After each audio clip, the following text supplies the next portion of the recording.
The following is a production of Different Brains. Visit us at differentbrains.org. In this episode of Exploring Different Brains. And look at the statistics of people with addiction in autism or neurodivergency. It's pretty high. It's like 20%. Or maladaptive stimming behaviors, things that aren't healthy. So pushing yourself is not a bad thing. Pushing yourself into shutdown, fight or flight is a bad thing. But challenging yourself to develop these skills and grow is a good thing. And that's what this campus, that's what Job Corps does for these individuals in a supportive and healthy environment.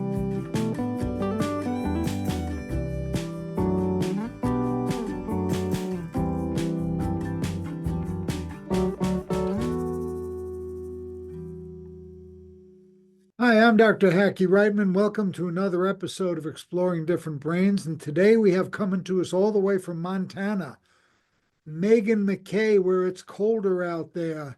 And Megan is a terrific therapist and self-advocate and is going to tell us all about what she does. Megan, welcome to Different Brains. Hey, thank you so much. It's an honor to be here.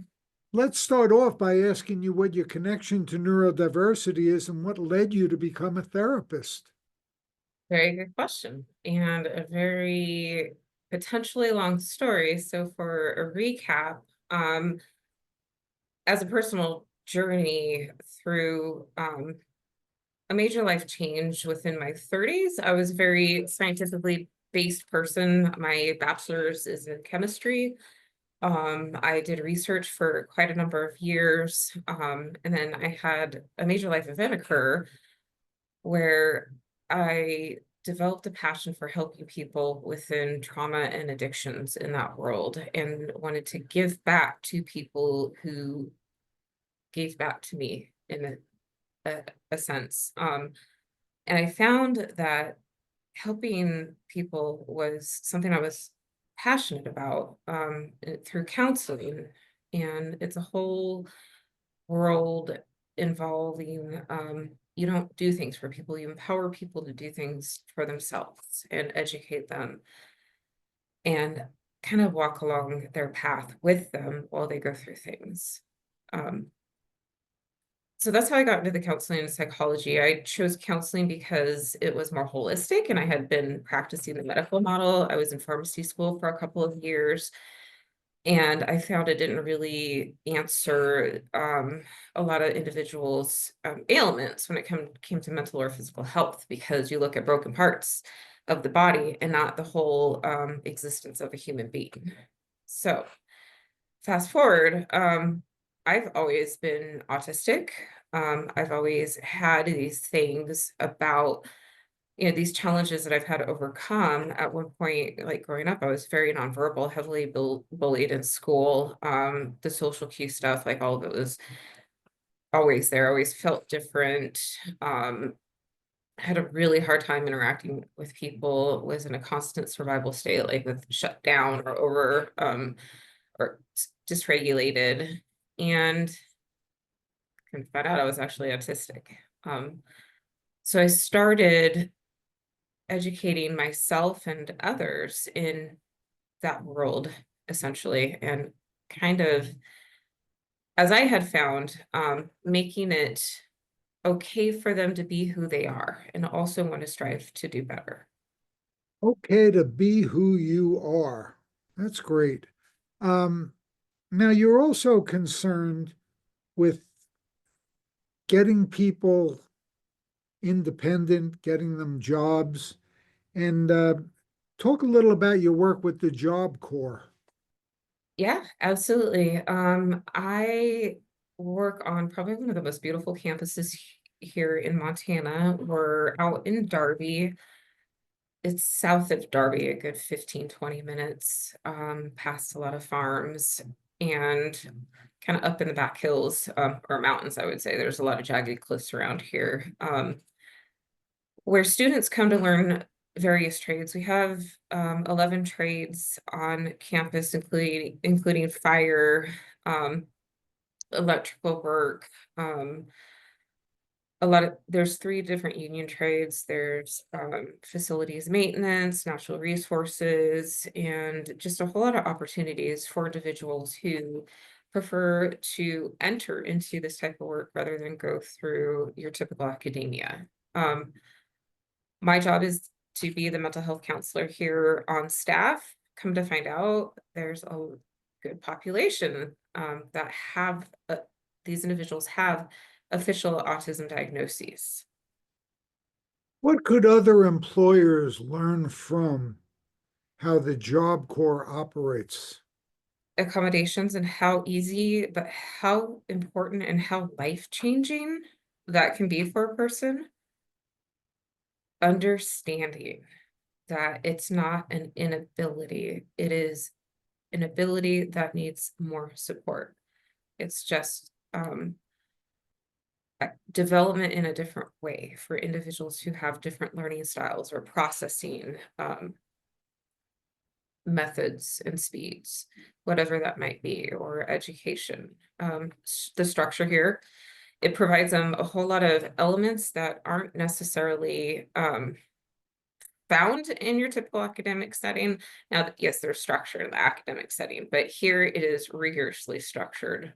They live on campus and they're housed in dorms, and so they are, in a sense, forced to, but not directly forced to, socialize and interact with people. And I work with them to help improve those social skills and those types of interactions and kind of bridge the gap between other students and them, or between staff and them.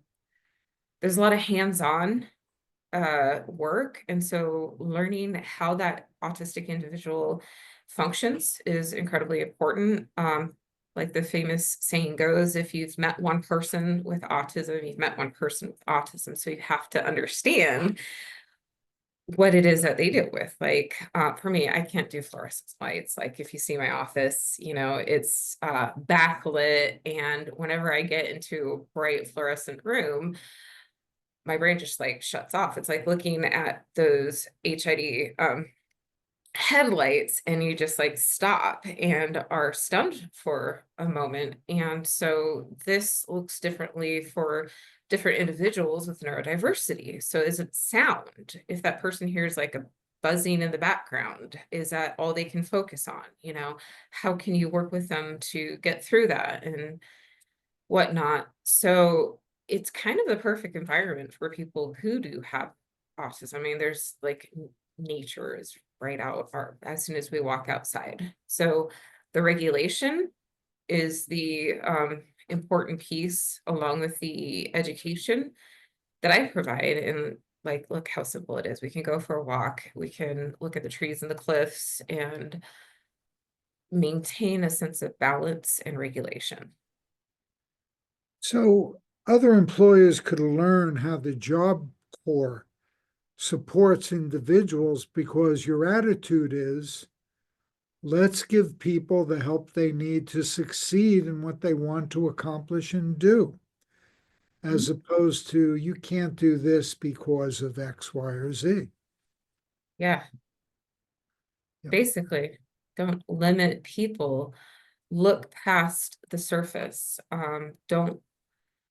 Don't limit people because they're not there just yet, because individuals with neurodivergency will be the most loyal and dedicated and thorough employees. They may just not have adequate social skills to get there and might need to be taught, for example, or better communication. So the willingness to work with somebody like that and through that is what I'm basically advocating for.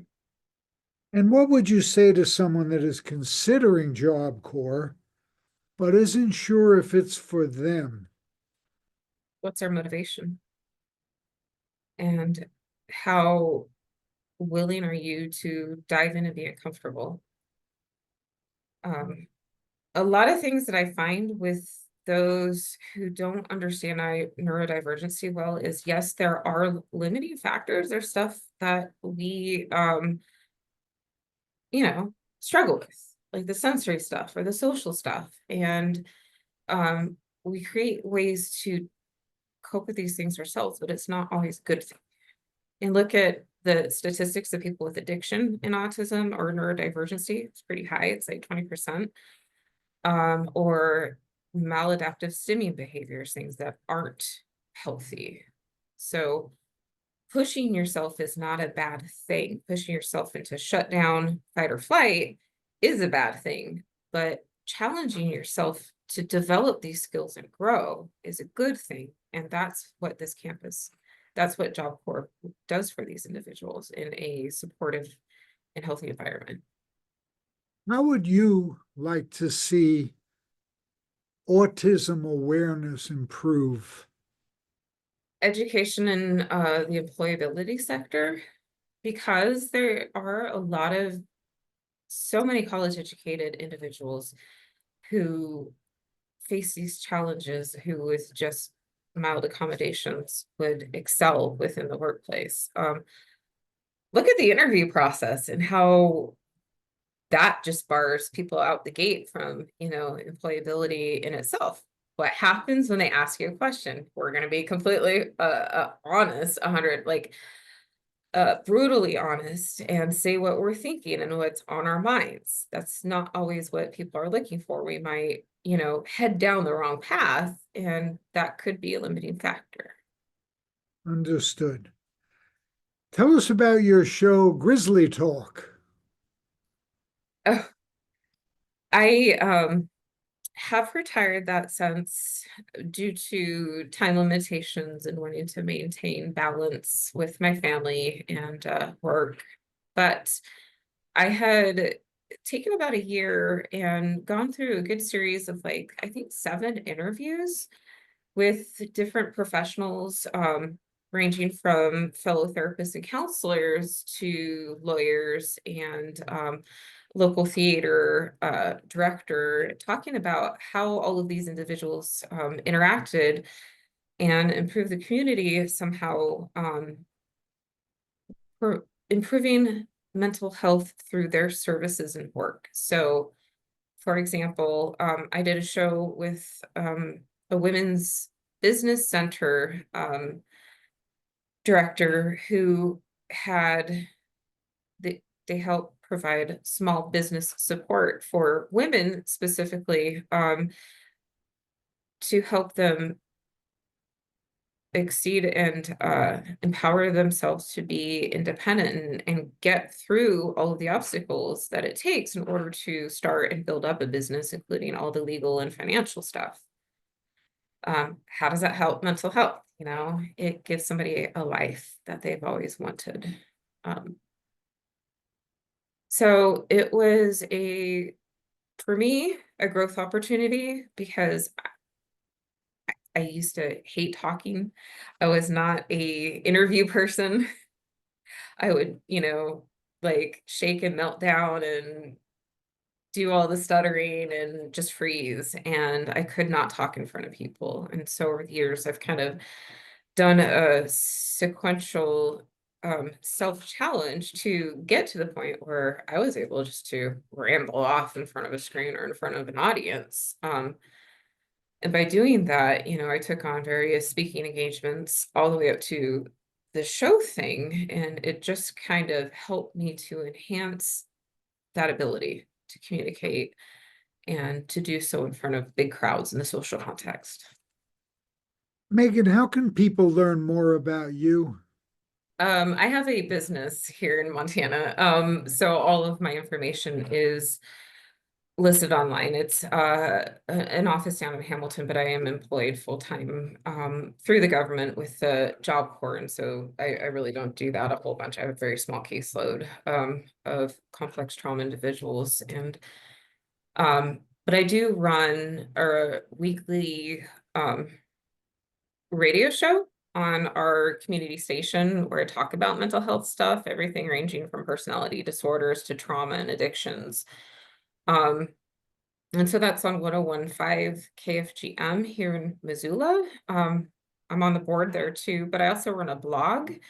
I haven't written for that for a little bit because I've been busy with other endeavors, but I have a lot of information on there too, where I kind of tie in a little bit of personal stories in with mental health topics like boundaries and familial issues and relationships, attachment styles, stuff like that. So that's blogging for recovery.com.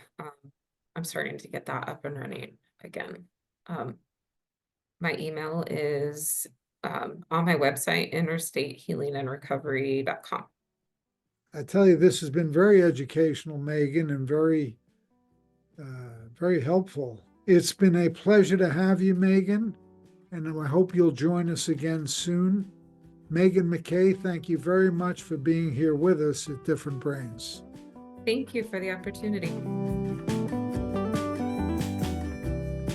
Exploring Different Brains is a production of Different Brains.